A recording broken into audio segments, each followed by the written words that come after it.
If you have found yourself in a situation where your children have been made to believe that you abandoned them, it is paramount that you take action to ensure that they know otherwise. This is Dadography, a podcast with stories and insights on fatherhood from dads around the globe, dedicated to providing you with the tools and tips to become a better dad.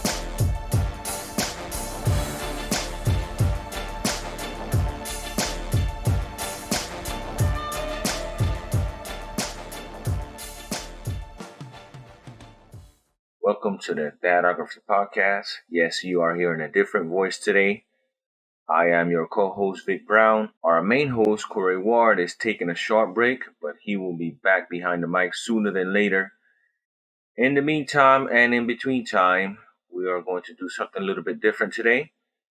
But before we get into that, I would like to take some time to thank everyone who participated in the making of our Happy Father's Day video.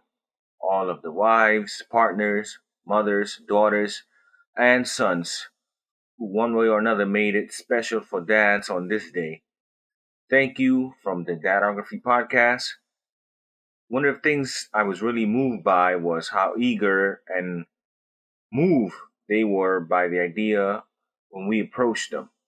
They really wanted to do this. They wanted to do something special. They wanted the dads in their lives and other dads to feel the love and appreciation they deserve. Many times the conversation tends to get dull when it comes to Father's Day, but that is changing, and that sense of underappreciation is turning into nonsense. The present and involved dads are the majority, and we will continue to do all that we can to change the opposite narrative. On a personal note, some of my Father's Day was spent at the March of Dads event in Brooklyn. The vibe and the energy there was at a high level, man. Sean Williams and the Dad Gang are on a mission to change the way the world views Black fatherhood, and they are succeeding. I spoke briefly with Sean about a possible future conversation with Dadography, and he's up to it. So, stay tuned for that. We're definitely going to make that one happen. As I mentioned earlier, we're going to do something different today. Our conversations have a strong focus on the guest because that is the way interviews work. Coray asks questions and facilitates, and our guests share their stories for us to grab insights from the lessons learned. This week, we decided to put the focus on our host and grab some of the insights shared by Coray during previous conversations with our guests. Here we go. So perhaps we've stumbled on something that's significant as our listeners contemplate their fatherhood and their journey in fatherhood, and implementing different principles that govern or direct their raising of their children. And it sounds like one of the things they should be doing is being very conscious of the community in which they surround their children by, or the lack thereof, for that matter. Our objective from the very first episode 0, is clear. We want to build up fathers. We want to put tools in your tool bags. The layout or the format of the interviews are very intentional. None of the guys are quote unquote experts. They're all fathers with experience. And with that experience, it's not something we're looking to debate. I'm not looking to say, hey, well, I don't agree with that or I agree with it. No, what we want is your experience. And then we, as well as yourself, will glean the insight that we can include into our own tool bags in our fatherhood. You got to be involved intentionally with your children, even if there's a separation between you and the mom, for the purpose of making sure that those children have a healthy relationship with you that ultimately will cause them to be healthy fathers.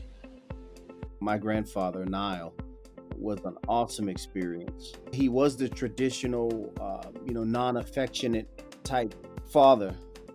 I don't think to this day we ever hugged. No, we never kissed each other on the cheek, but just to kind of paint a picture for the type of individual that he was. And I remember being young one day and asking him, "Don't you love me?" And he told me, he said, listen, he said, my actions speak louder than my words. And if you don't know, if my actions don't let you know, then I don't know what to tell you. Before the show started, I found myself just talking with different dads, meet a guy and he's a dad, and I would just inquire different aspects of their fatherhood. No intention, obviously, of making it a show, but I was just trying to get more information for myself so that I could be a better dad. I really consider being a dad the highest honor, aside from being a husband, that I hold. I think it's important that for you guys that listen to us regularly, one, we certainly do appreciate you, but two, recognize that this is a movement. We kind of put out there early on that we're under the persuasion that fatherhood is a pivotal portion or part of society as a whole. And so if we can fill our portion or do our part in being fathers, then we can ultimately affect society, which obviously entails the world at large. So that's pretty significant in the big scheme of things, really significant. I feel like if there will ever be any real social, economic, demographic change in the world, it won't be on the foothills of political representatives. I do think it'll be on the foothills of fathers that have raised sons and daughters. And I think fathers will do well if they address the hard topics. And I think it'll foster intimacy, closeness, and just kind of strengthen those bonds. I really think so, man. It's always good when we have an opportunity to kind of lean in on fatherhood and give some contemplation to what it's all about, the benefit that it can bring to the world as a whole, but also the benefit it can bring to us as individuals and also to our children. If you have found yourself in a situation where your children have been made to believe that you abandoned them, it is paramount that you take action to ensure that they know otherwise. Some relationships don't work out. Some of them are marriages that are being turned into divorces, and some of them are relationships that are just splitting up, but there are kids in the middle. And a lot of times the dad is in a situation where he's made to be or appears to be the bad guy, and you're not the only one. I need to make sure that I'm putting my best foot forward on making decisions, not from an emotional standpoint, but from the standpoint of, logic and, what's going to be best for the kids. Breakups happen, divorces happen, separations happen. If you, listener, are divorced, separated, any of the above, it is in your best interest to make a full court press in order to spend as much time with your kids as possible. For the listening dads out there, I want to encourage you that if there's anything that you can do, and you certainly can, then spend time with your children and engage them, especially your boys, knowing that you set the standard for their manhood and they will emulate you.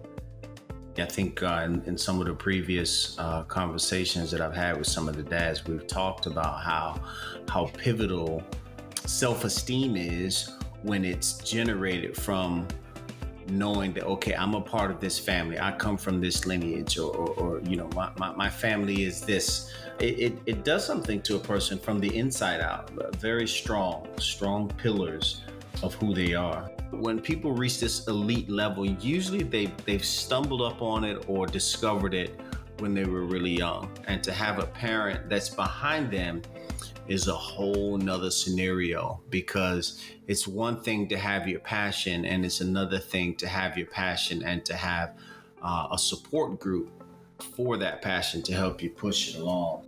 Thank you guys for listening. See you on next week. We hope you've enjoyed this episode of the Dadography podcast. Thanks very much for listening. I would, however, like to invite you to be a part of the show. Visit our website at dadography.net. Scroll down to the bottom of the page, click on the microphone, tell us your name, where you're from, and what fatherhood means to you. Remember, it takes more than DNA to be a dad.